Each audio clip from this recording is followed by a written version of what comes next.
Hello? Hi, did I catch you at work? Well, sorta. Well, did you know you can mix work and play? On your next break, play classic casino games for free at Casumo.net.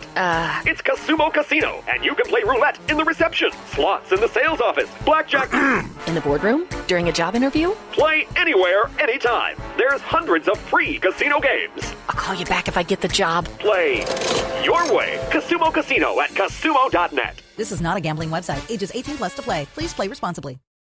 Facebook. And here we go.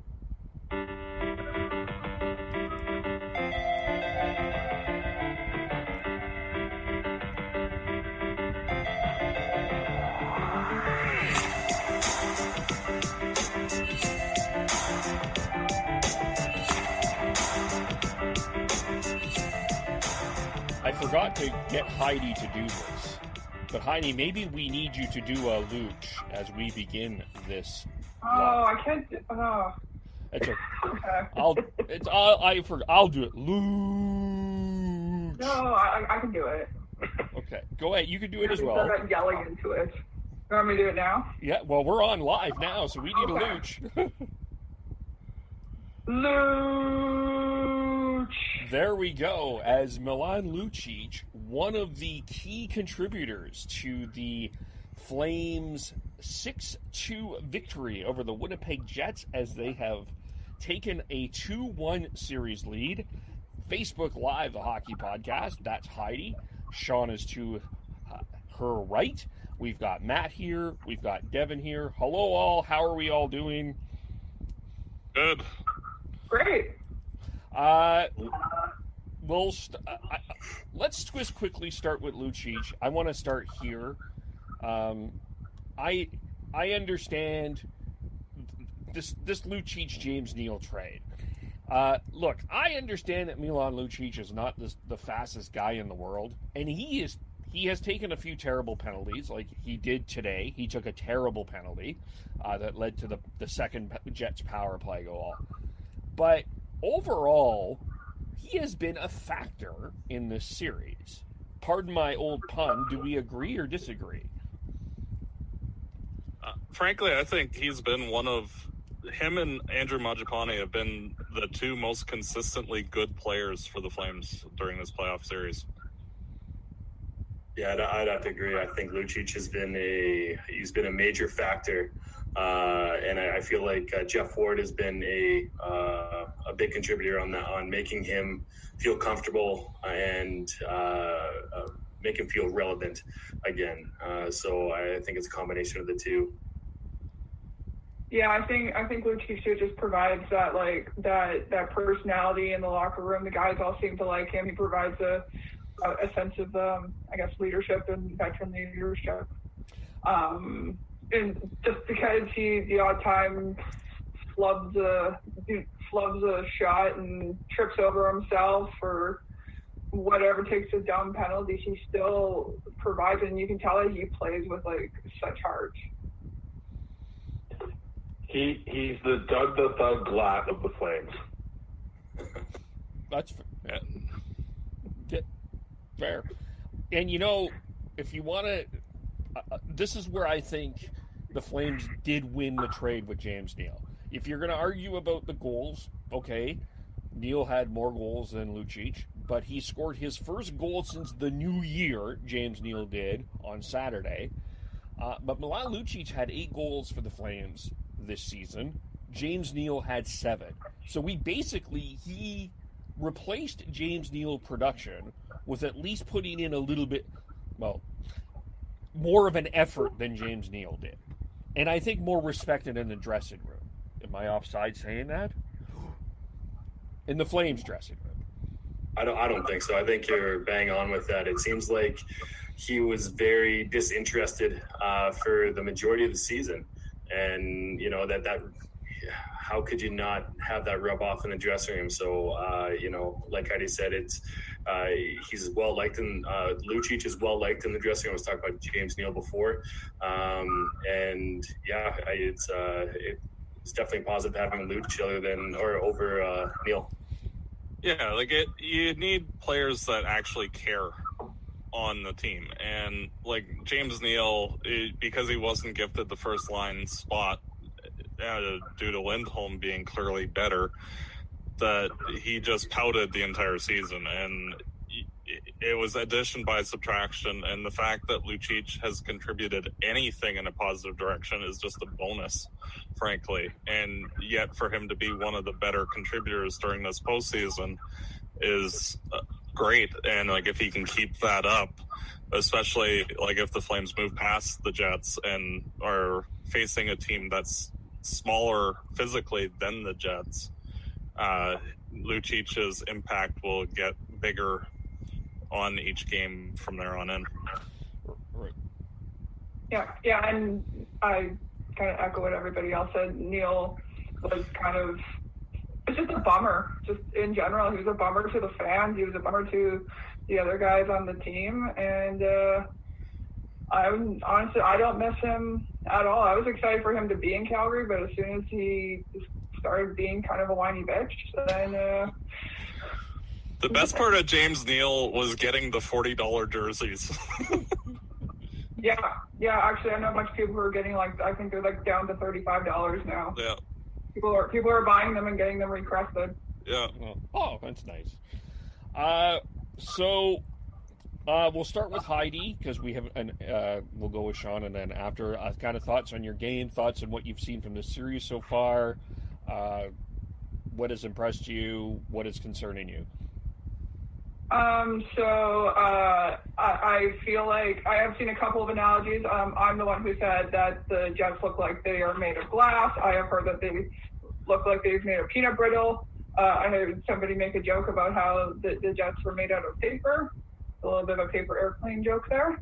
But I'm sorry if it looks like we're murdering the Jets. I swear we're not. Game 2 was super disappointing yesterday, and I was not actually... I knew the Flames would at least play a little bit better this game, but they looked so much better. It would have been nice if they would have played this way yesterday. Maybe the series would already be over. Yeah, it was nice to see that there was, I believe, all 6 scorers tonight, other than the fact that Lucic got his 1 goal called back. Different guys scored. So that's always nice.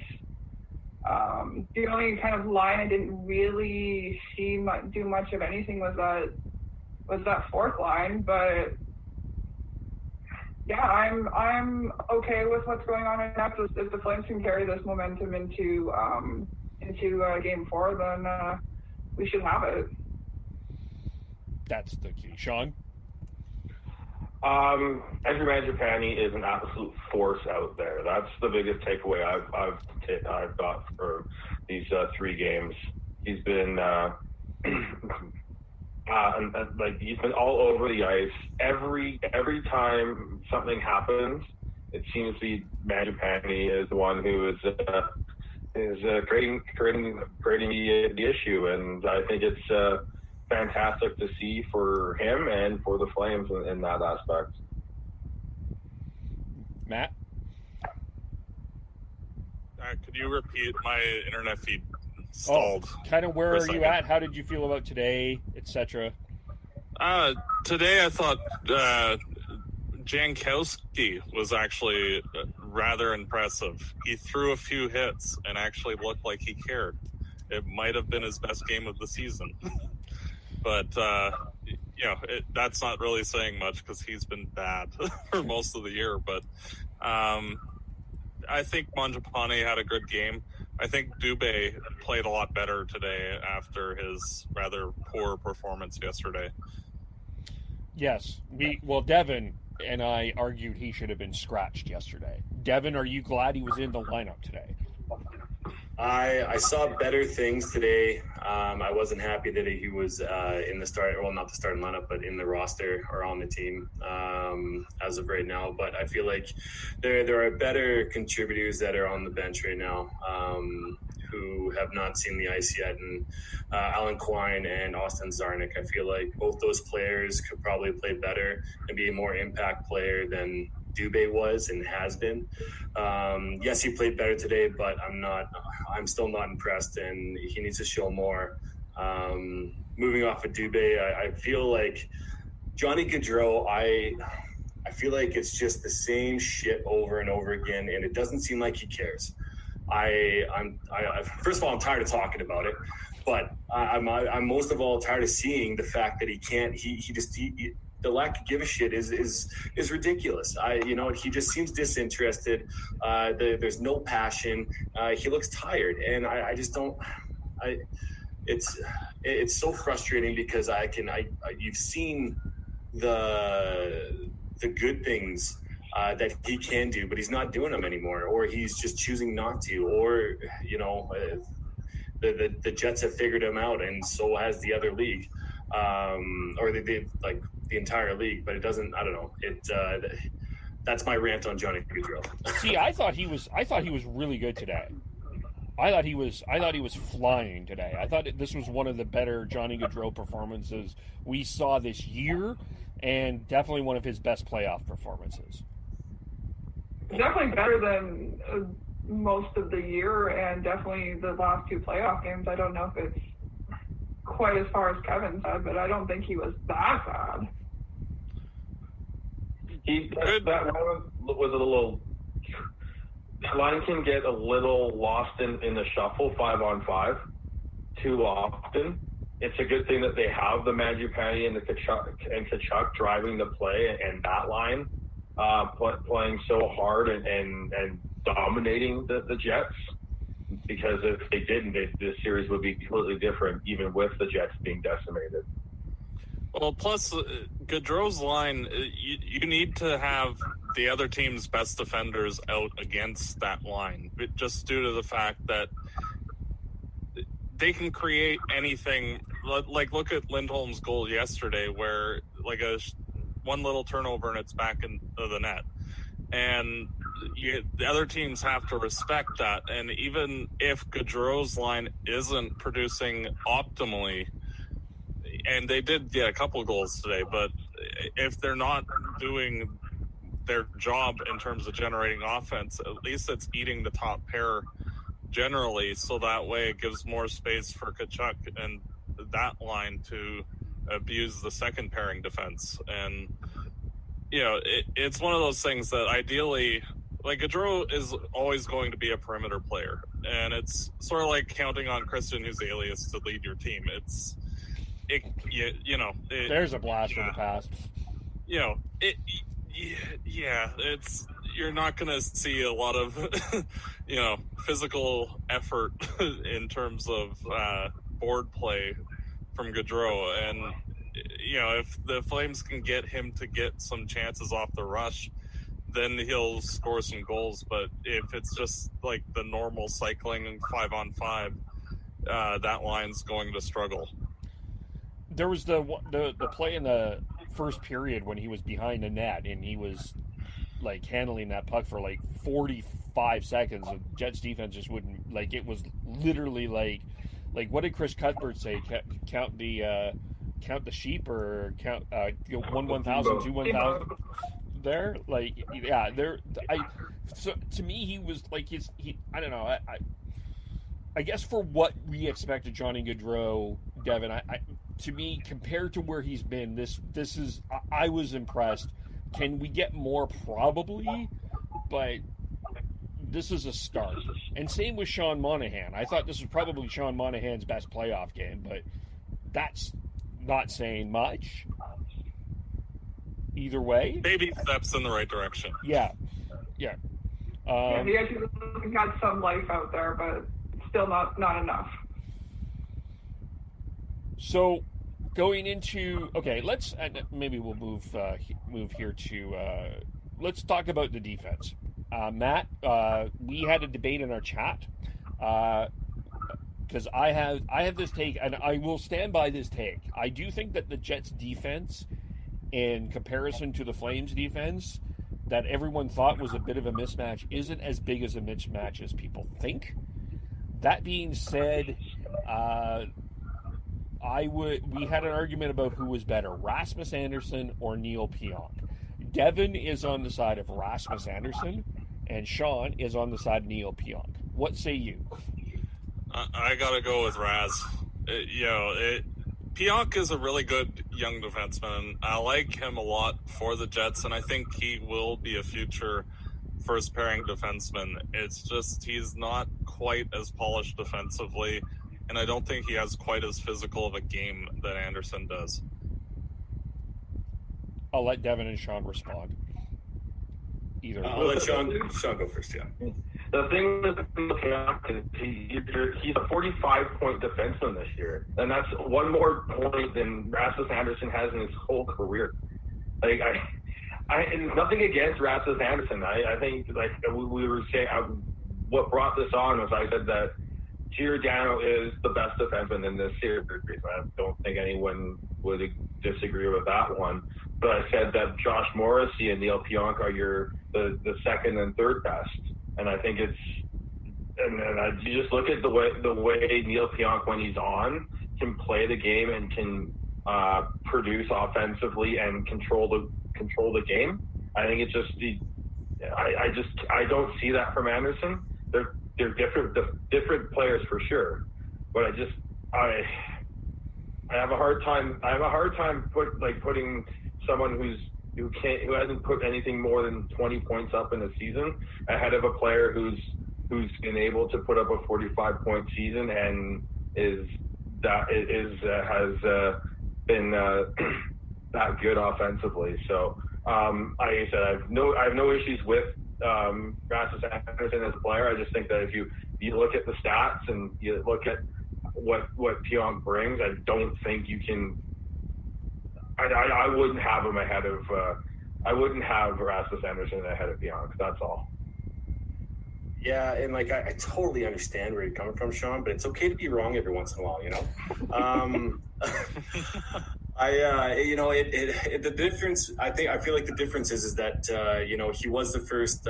He was on the first power play, Pionk, playing with Ehlers, Kopp. It would be Scheifele at this point, Wheeler, and Connor, and those are very dynamic players. So I feel like that is a contributing factor of why he has more points than Rasmus Andersson. I remember last year Rasmus Andersson was on the second power play unit for a little bit, but they are different players.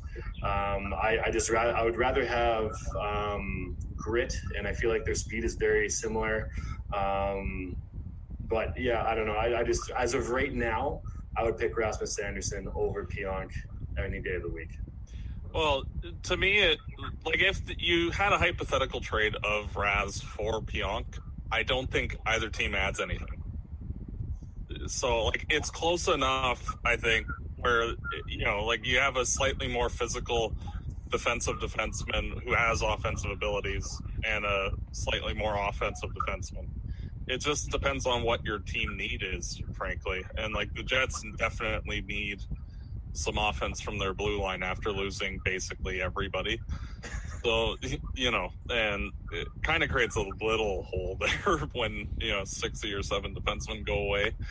But, it's Raz, if Giordano and Gustafsson weren't there, he'd be getting first pairing power play time. And I think he'd be putting up 30, 35, 40 points himself.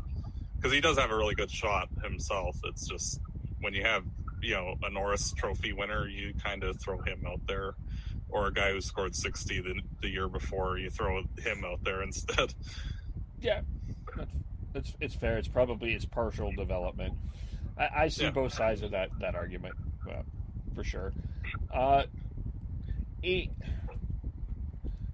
do I want to go here? Or unless someone else has something while I'm thinking here. I'll jump in. I was really obviously impressed with the power play. The power play today went 3 of 4, and in game 2 it went 0-6, and that was the main factor throughout this all. Because I feel like 5-on-5, you could tilt towards Calgary overall, but I feel like it was pretty even across the board. Well, if you look at the game yesterday, the Jets, when they were on the penalty kill, the penalty killers were basically stationary, And with our power plays today, you saw the Flames actually skating around with the puck and getting them out of position, which created the holes and openings for them to put some pucks in the net. Yeah, definitely a lot more active for sure. But the power, yeah, I was really impressed with the power play. Even when they didn't score, they were putting the pressure on, which was good. Again, I don't know where this team was yesterday. Like, I can't. I don't understand like how the power play yesterday was just so bad, and then it just turned around and was so much better. I disagree with me, but I was all like, did like Jeff Ward just like tear strip out of them like after yesterday's game? Like, I'm very interested to maybe hear some little rumblings of maybe why, or maybe they just don't play afternoon games well. I don't know. Well, they even like at a regular start time, usually they're asleep for the first 10 minutes anyway. So then you get them up extra early to play, and it's like, yeah, zombie mode the entire game. Well, I also think I think yesterday they took this Jets team very lightly, very lightly. They thought without Scheifele and Liney the series was over, and they played like it was they deserved the game. And today they played with a lot more passion, and maybe also, how good was Connor Hellebuck today? He did not have a good game. He was struggling. The communication with his defense was off. There's definitely a couple of miscommunications that led to goals, and he definitely wasn't feeling it the way he was for the first two games. Yeah, I would definitely agree with that. He looked a little bit shaky. He still made some good saves, but he did not look like that Vezina nominated goalie that he can be. So that could have been kind of one reason too that the score ended up being 6-2. I mean, if you looked on, or if you watched him early, that Sam Bennett shot that hit him high, and he thought he had it, but he didn't, and Bennett almost scored. He had to make a spectacular save. I mean, that kind of really didn't start his game off too well. So it kind of, he did make some good saves here and there, but overall, yeah, that was a B grade for him for sure. I mean, it's also kind of hard when you have that defense in front of him too. I'm not saying that they're terrible, but they're not really an average NHL defense core that he has in front of him. Yeah, like if the Jets were better overall, I think that he would have had a better game. But I think that the Flames, it was a combination where the Flames actually showed up today, and the Jets didn't really have a response in front of Hellebuck and kind of left him alone to deal with a lot more than he did for the first two games. Like, the Flames didn't really have any scoring chances in the first two games. And like today, they actually were trying, and they generated more scoring chances than I think both games combined outside of the goals that they scored. And Hellebuck just had to actually make saves and try, which he didn't really have to with either of the other games. How have you felt how Talbot has played? Adequate. Yeah, he's been solid enough. He hasn't had to steal. He hasn't been called upon to steal games at times, so he's been good enough for them to win. Yeah, I've been feeling comfortable watching him play. Like, I trust him more than I think I would trust Riddick in some of the situations that he's been in. Just I've seen Riddick be shaky, and I think he would be a little bit shaky in this situation. So yeah, I'm happy that that's who they chose to start with, and that's who they're still gonna. I'm imagining they're still riding to Game 4. I'd be very surprised if they go to Riddick, but I feel like He's done a great job. That save on Connor early in the series was spectacular. And so some of the other saves that he's made have been game savers. It could have gotten out of hand a couple times, but he was able to stop it. And I'm going to give him a little bit more credit and say that he's played very well. And maybe it's the fact that we haven't had really good goaltending in the past, decade plus.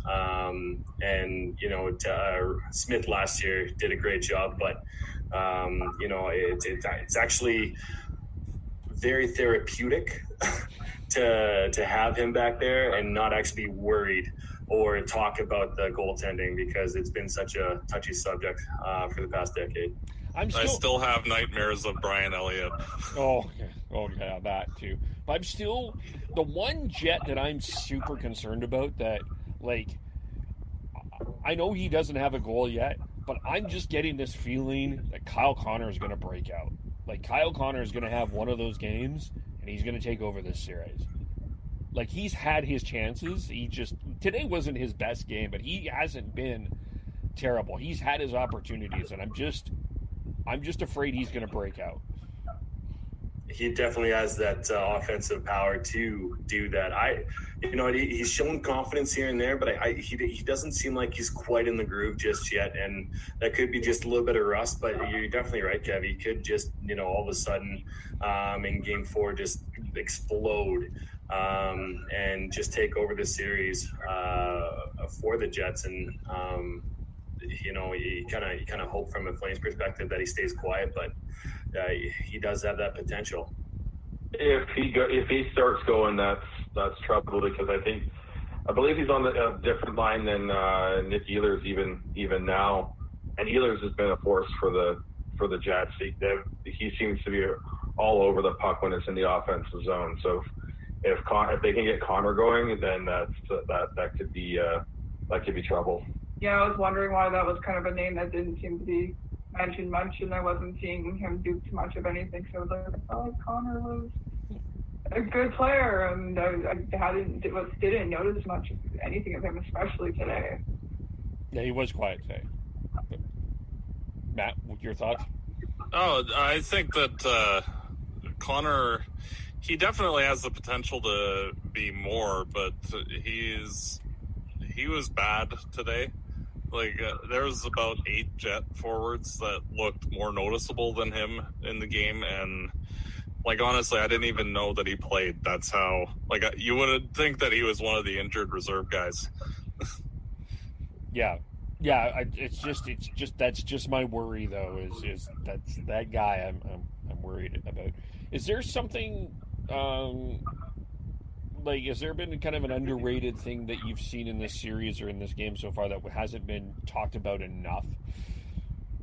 I feel like the play of Ehlers has been, he's proven this series that he's a playoff performer, even though he's taken a couple questionable penalties. I feel like he's emerged as a playoff performer, and that's going to be massive with the Jets going forward.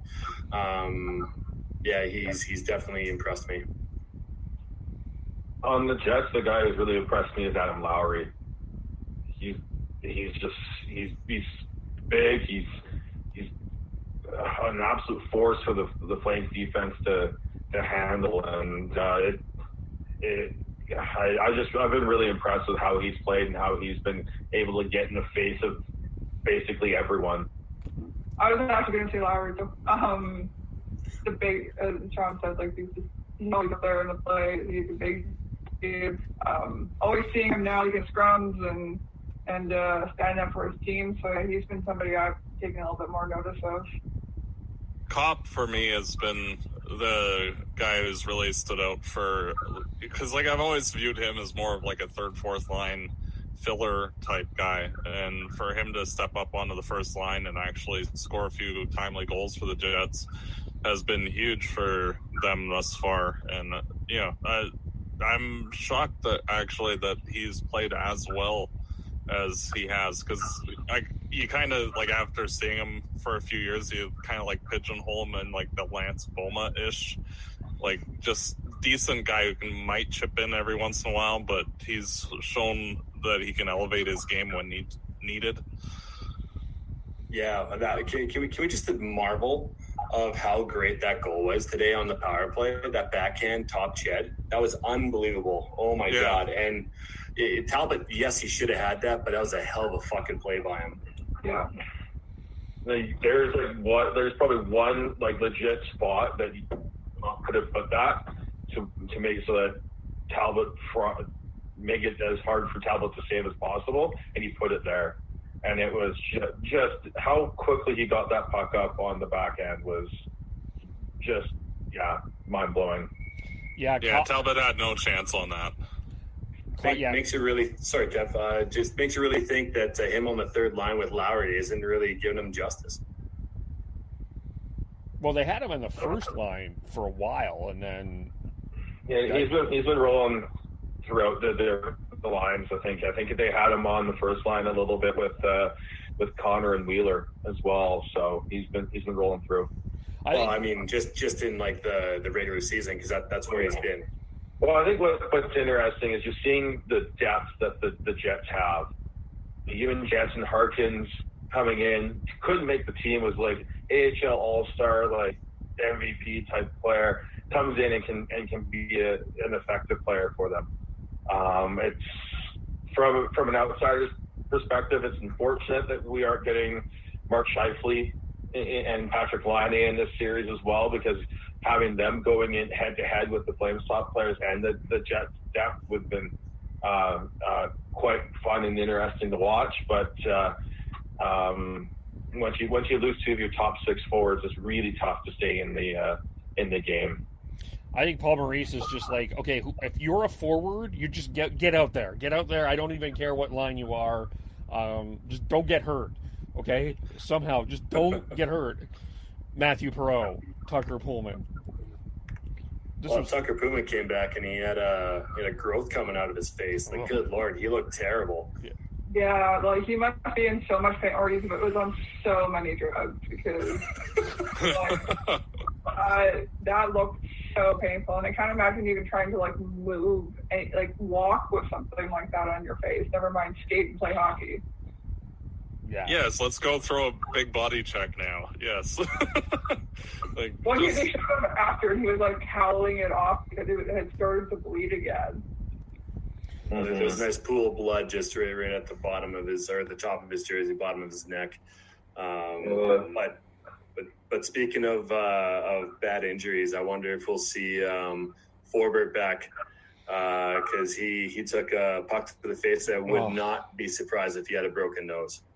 Oh yeah, it looked like the puck deflected right off of Talbot, right up onto the bridge of his nose. So as soon as you said Derek Forbert, I held my face. Like it just, I pictured that. I was like, ow, Can't imagine. He's probably going to have a bubble on if he's playing, but if he's not, I would expect Stone to jump in the lineup. Okay, so leads me to one other topic here that I think I'm not going to get a lot of agreeance on here. Maybe one person will. I did not like the Sam Bennett hit on Matthew Perreault. I think that there is a legitimate concern that he may not be able to play Game 4. Brian Burke did mention that in the second intermission. What did we think of that hit? I'd be surprised if Bennett is in the game. I thought that was borderline at best, and it wasn't. It didn't look good from behind there. I was. It was tough to see Perreault on the ice like that. But I feel like that he if not a fine, he might get a game or two for doing that, because it was definitely boarding and checking from behind at the same time. Yeah, with Perreault's knee extended like that, it just not a good look for Sam on that one, unfortunately. But not much you can do. Do you think we see him Game 4? I think it'll be a fine. I don't think it'll be a suspension. I think he'll get some sort of supplemental discipline on that because it wasn't called on the ice. I've noticed a bit of a track record on that with the NHL. If it doesn't get called, then they actually end up penalizing them afterwards. I think it was just a 2-minute minor, but I wouldn't be surprised if he gets a fine out of this.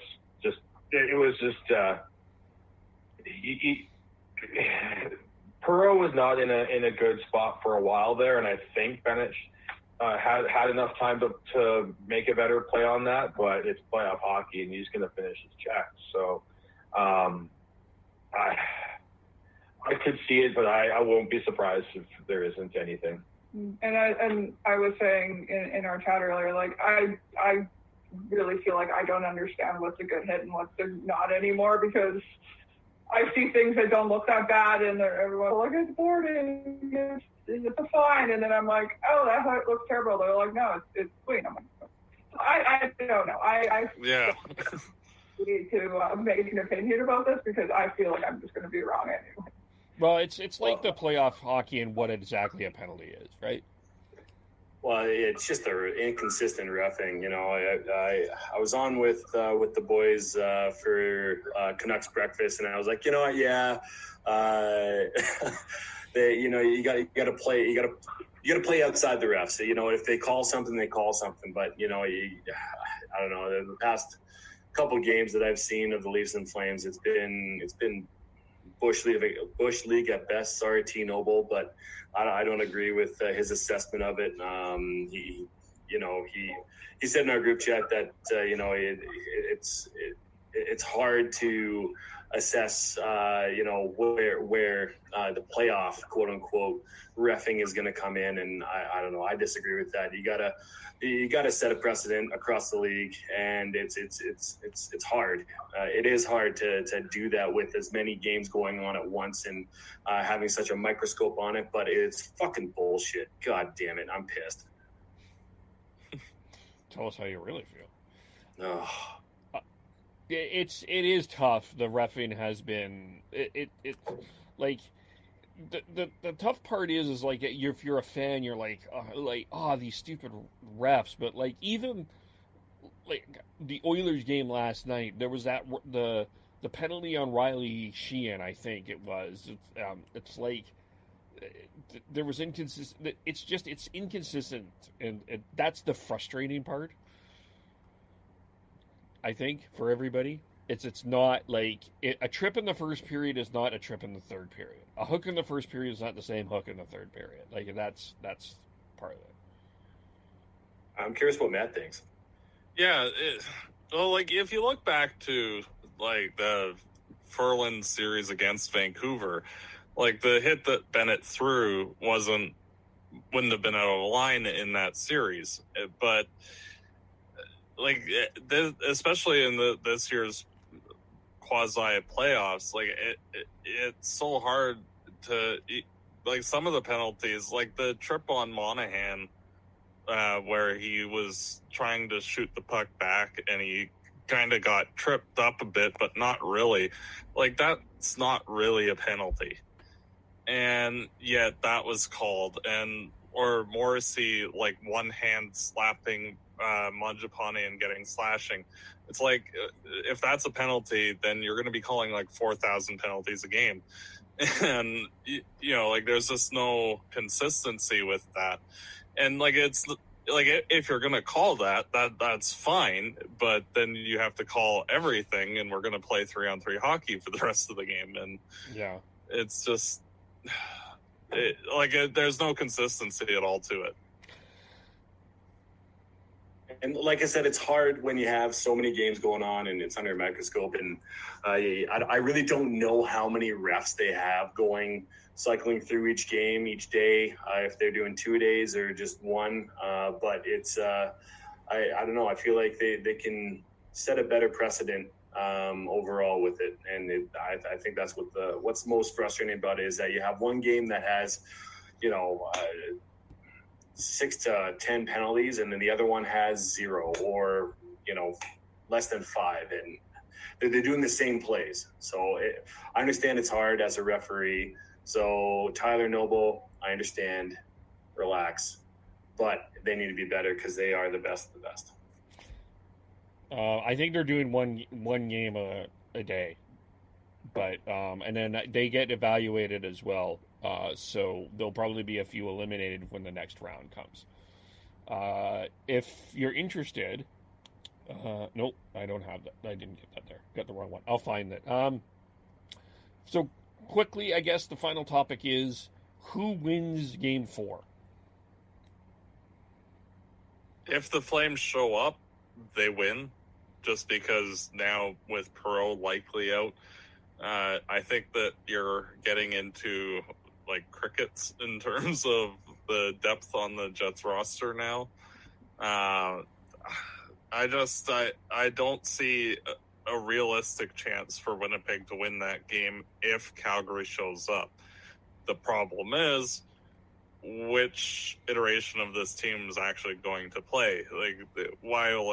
After the game yesterday, I was so angry because what are you guys doing? It's the same story that embarrassed you so much last year that you should be learning your lessons. And granted, today they did, but is that going to continue? And that's the hard part, is seeing which you're getting. And if they play their game, they win. They don't, then it'll be off to Game 5, and who knows from there. I have a feeling it's going to be Winnipeg winning Game 4. I want to be optimist, but I as well as they played today, I feel like 75% of the time they come out and play their B game or C game, and that's what's frustrating about the Flames, and that's why I think I had my rant about Johnny Gaudreau, is that I know he can do better than he did today, and today is his best game that he's probably played in a while, but I feel like he can do a lot better. And here I go saying it again, and very cliche, but your best players have to be your best players, and if they don't show up to play, then you're not going to win. Period. And especially even with having Line and Shifley out. And I have a feeling that Line could potentially be back for this Game 4. I don't know about Shifley, but I don't know. I feel like Winnipeg will come out firing, and I feel like that the Flames won't be able to answer. Where did we lose Sean and Heidi? Sorry, I didn't realize you were out, and then I just noticed you. Sorry about that. Did we lose you at the refs? Sean and Heidi? They might be gone again. They're frozen. Oh. Okay. So, Kev, who do you think is going to win Game 4? Or Game 3? Game 4. Game 4? I'm, interesting. I am going to go with Winnipeg because I'm a cynic. I'm with you guys. If they show up, then great. Then if they show up and they play the game that they played tonight, then that's great. But I haven't been confident all year that they've been able to do that. So I'm going to go in as a cynic and say that it's going to be a 5-game series. So we have, hopefully we'll get, and then we're having trouble with the video now, so that's great. There we go. Little inside baseball. I love it. Yeah. So we're having a little bit of technical issues. All good here.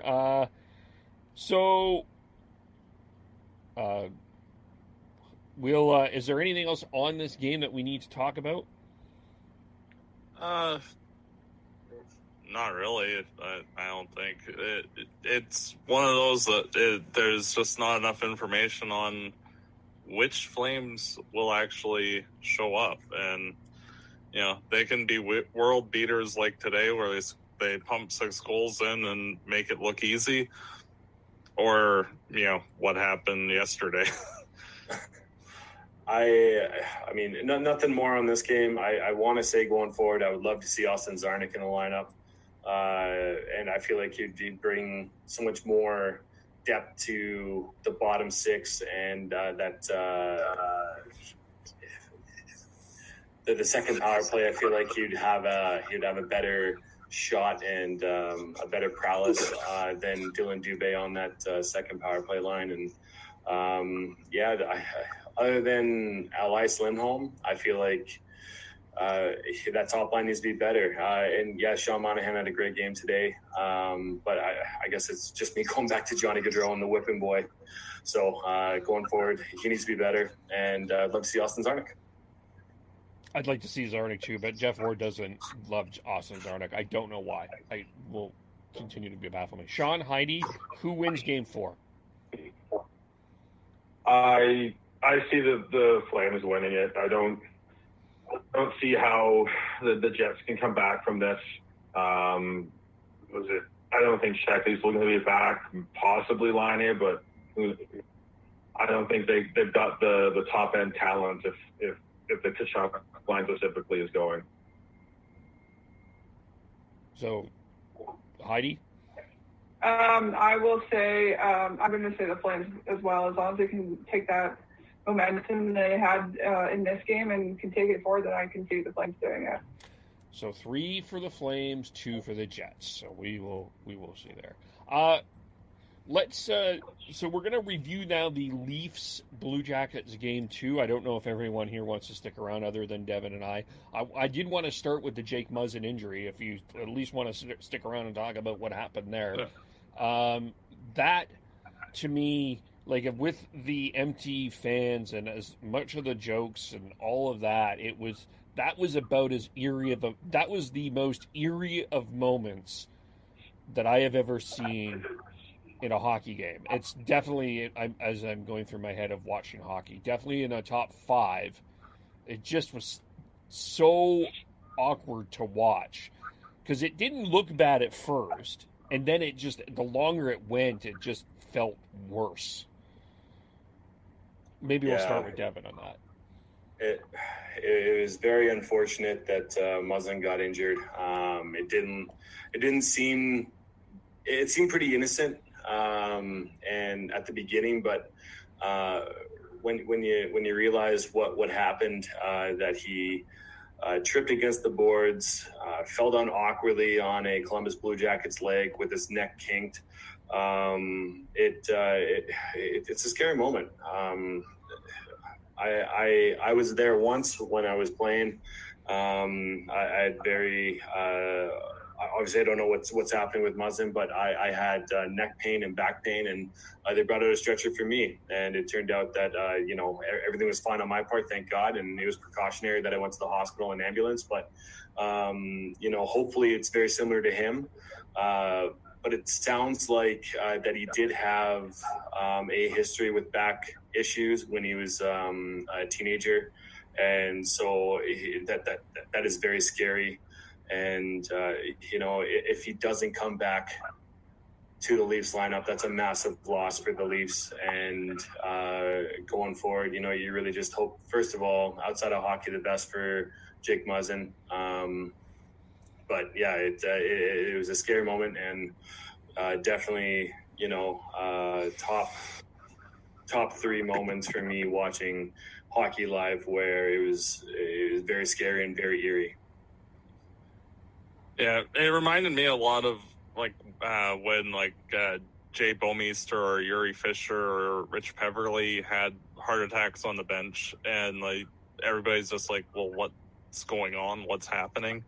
And everybody's kind of panicking a bit, and it was just everybody's just kind of well, what even happened? If you look at the players, they're all kind of just it wasn't anything overt where the guy just got smashed into the boards and now he's crumpled in a heap. It just looked like any normal-ish play, and it's okay, what's going on? And yeah, just very scary, and I hope that he's okay, because it was such a weird, it didn't even look to be anything. As I saw the replay of it, it's okay, that's not that bad, and yet, it was, and it's just very disconcerting, and I hope that it's just precautionary more than anything.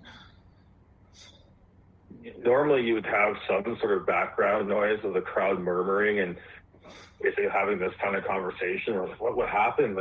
And you have all that sort of background white noise, but all you heard was silence, and that just ratcheted up about a lot on the weird eeriness factor. Yeah, I remember I called a game this year for the Greater Vancouver Canadians, and someone was down for a while. I can't remember if there was a stretcher play or not, but it sort of reminded me of that because it was an empty building. There wasn't a lot of people in the crowd, and it's like, and from a play-by-play perspective, I got to give Jim Houston and Craig Simpson a whole bunch of credit for how they carried through that, because that is, like, you just don't know what to do there, too. It was just, because that was just going, it was going longer and longer, it was, because they were having trouble getting the stretcher together, and that was, it was awkward in that sense, but it just was so eerie. But Heidi. Yeah, I sorry, Cam, I'm going to jump in here, and I don't know if this is proper etiquette, but Mike Milbury did not have good things to say when the first thing happened, or when the incident happened. He said, "Not a bad idea to stay down and get a whistle." By the way, and he followed up by saying, "Not to question his integrity, though." And to me, that is just disrespect. It is it's completely bullshit that a color commentator, a person that people look up to, a person that people listen to for the proper,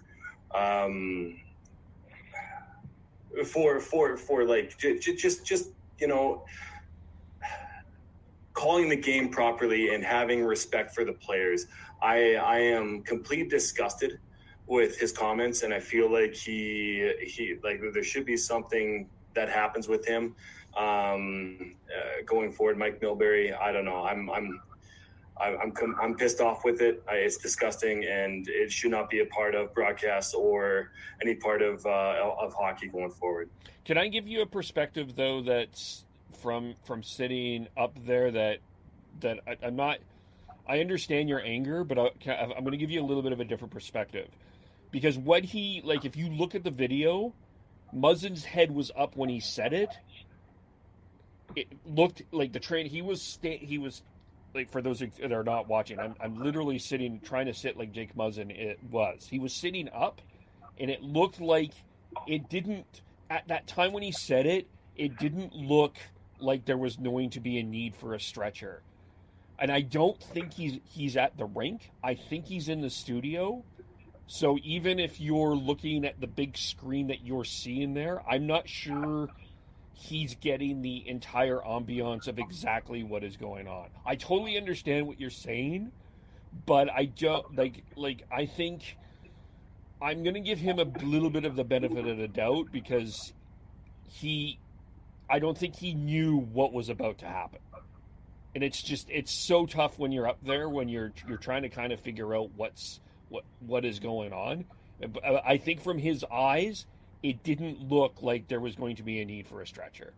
That's what I saw. Maybe someone saw it differently, but yeah, like when I saw the play happen, as that was going through the replay, like it looked like a nothing play. Like the guy fell down, big deal. Like it. So I can understand to an extent why you'd be taking it a little casually, because it didn't seem bad. Like it just, he fell down, and okay.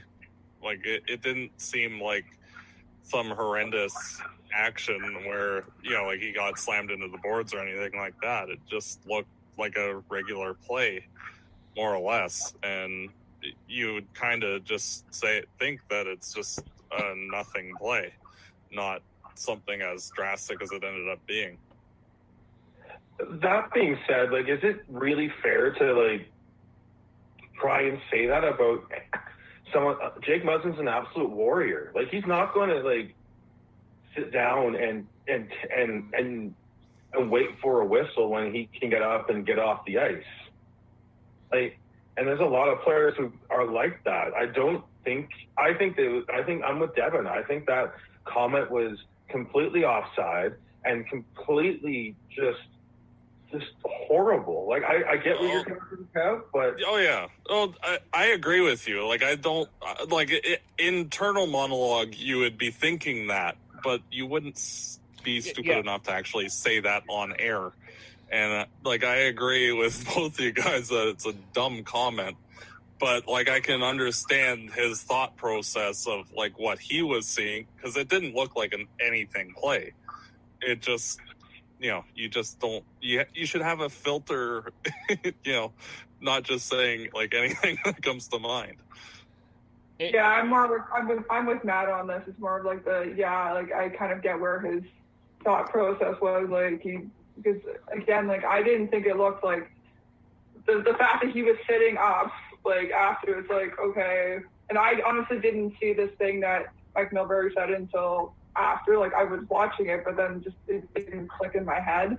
But yeah, you need to not say shit like that. You shouldn't. That would. I'm sorry, I interrupted there, but go ahead.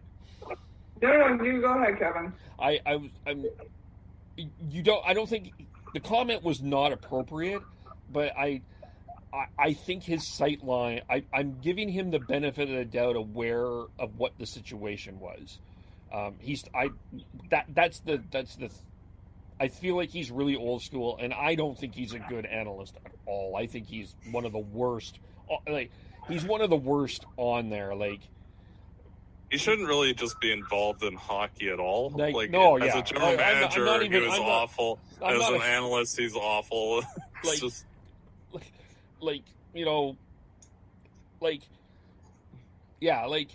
I'm more willing to like that's my explanation for it. But I'm like, do I like Mike Milbury? Do I think do I want him in the game? No. Like, I'd be more willing to defend a guy like Brian Burke, who he said he says sometimes off the cuff things. I just don't see where Mike Milbury has truly contributed to the game.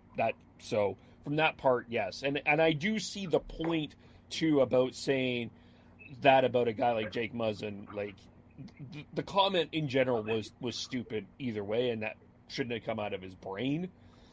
But you know what? I understand if Jake Muzzin gets up and his case to the bench, and it's like, okay, as an analyst, you shouldn't say it at all. But I can understand the thought process of saying it once he's up and skating again. But Matt said it best. He's like, well, it's stupid, but it's Mike Milbury. I don't know. Stupid. He's the guy who threw a shoe at someone. He's a guy that gave Rick DiPietro a 30-year contract. The New York Islanders are still paying Rick DiPietro. He's the guy who traded Luongo and Jokinen for Parrish and Kavasha, and then traded Spezza and Chara for Yashin. So, yeah, like, the Islanders could have been an amazing team and probably would have won a couple of cups in the early 2000s had Mike Milbury just not done a damn thing. Yeah, pretty much.